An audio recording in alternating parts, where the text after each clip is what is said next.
Hello mga boss. So ang gagawin natin ngayon, bale meron lang akong share sa inyo. Ayan, meron akong car amplifier dito. Lang brand. Ayan, Proline. So itong car amplifier na to, bale ginawa ko na before to. Kung hindi ako nagkakamali, almost 2 years na nung ginawa ko tong car amplifier na to. Bale naging problema, ayan, yung dalawang capacitor lumobo. So yan bale yung ginawa ko before. Ngayon, ang problema naman nitong car amplifier ngayon, bale, nagpa-power on naman tong car amplifier, tumutunog naman. Kaso, ang problema, once na nilakasan natin yung volume nitong car amplifier, ayun mga boss, patay hindi na yung kanyang tunog. So, yun bale ang problema ngayon nitong car amplifier na to. Pero kapag mahina naman yung volume nitong car amplifier, okay naman mga boss, wala naman nagiging problema. Kaso, once na nilakasan natin yung volume, siguro sa 11 o'clock or 12 o'clock, ayun, patay hindi na yung kanyang tunog. Sa madaling salita, bale, nagpro-protect itong car amplifier na to.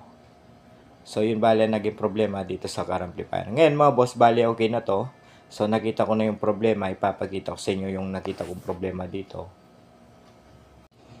Ayan mga boss, so ito yung nakita kong problema dito sa car amplifier kung bakit pati hindi yung kanyang tunog once na nilalakasan natin yung kanyang volume. Bale, yung nakita natin na parts na yan, dalawang signal diode na shorted. Ngayon, papakita ko sa inyo yung pinalitan ko. Ayan, bale, ito na yung nilagay ko mga boss. Ayan, yung dalawang signal diode na yan. So, ang value niyan, ulitin ko lang, 4148. Bale, yung dalawa na yan, same lang na value, 4148 na signal diode. So, sa mga baguhan dyan, once na meron kayo na-encounter na ganitong problema sa mga car amplifier, i-check nyo yan, mga boss, yung dalawang signal diode na yan. Ngayon, dahil okay na to, so itatry ko na lang para kahit papano, makita nyo na okay na tong car amplifier na to, kahit pa nalakasan pa natin yung kanyang volume. So, i-set up ko lang mga boss para matry ko na at mapakinggan nyo. So, ayan, bale, meron ng speaker wire tong ating car amplifier, ayan. So, yung connection na ginawa natin dito sa car amplifier, bale, ayan, naka-bridge yung ating speaker wire. So, i-bridge natin para mas malakas at para maperso tong car amplifier once na iti-test natin. So, meron na rin tayong input, ayan. Ngayon, try na lang natin. Ngayon, pagdating naman dito sa speaker, bale, ito yung gagamitin natin na pang-test. Ayan, yung Pioneer na yan. Bale, ang size nitong speaker na yan ay size 10 na subwoofer. Bale, yung speaker na yan mga boss, yan din yung speaker na gamit ng ating customer. So, minabuti ko nang yan na rin yung gamitin natin pang-testing para matry talaga tong car amplifier kung hindi na ba magpatay hindi yung kanyang tunog. So, try natin mga boss.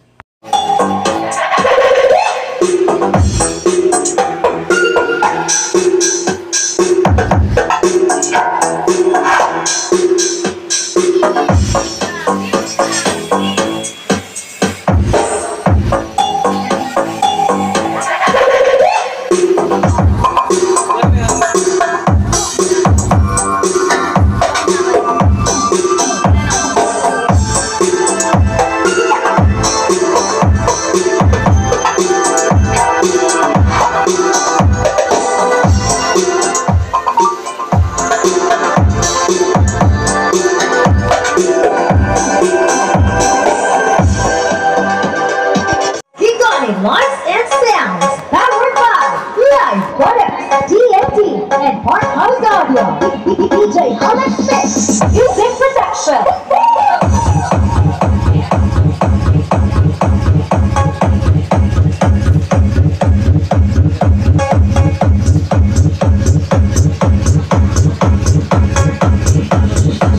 DJ wins.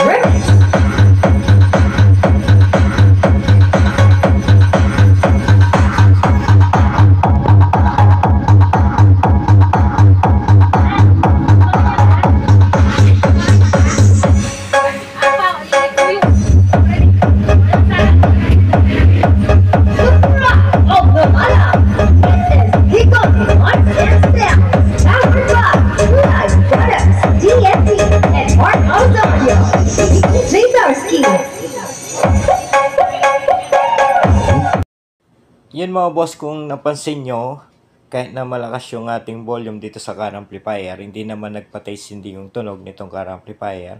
So, ibig sabihin, goods na tong car amplifier na to. So, yun lang talaga yung nakita natin na problema, yung dalawang signal diode na value ay 4148. So, sa mga baguhan dyan, once na meron kayo na-encounter na ganitong problema sa mga car amplifier, so, check nyo matik mga boss yung dalawang signal diode na value ay 4148. So yun mga boss, hanggang dito na lang tong ating video. Sana kahit paano meron kayong natutunan dito sa ating video pagdating dito sa mga car amplifier. So sa mga bago pa lang dito sa ating channel, huwag niyo sanang kalimutan mag-subscribe at pag-ipindot na rin notification bell para sa susunod na upload na gagawin natin, ma-notify kayo. Hanggang sa muli mga boss, maraming salamat.